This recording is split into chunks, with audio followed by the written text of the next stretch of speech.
Sy geneem uit lewe, sy was toe nog maar 7, die jongste ou sussie van my.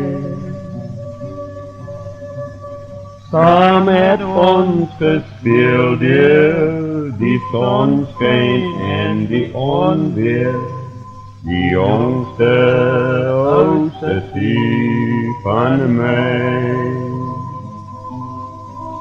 'n nuwe mooi ster was so nodig, en hul kon nie 'n beter lig daar kry.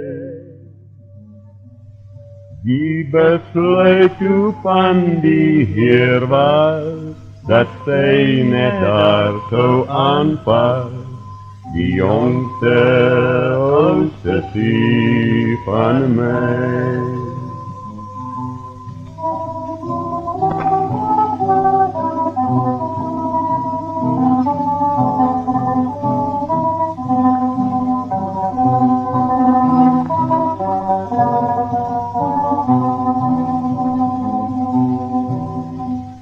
Hulle sê dat die sterre wat my wink daar van verre, planete is wat lyk asof hulle skyn.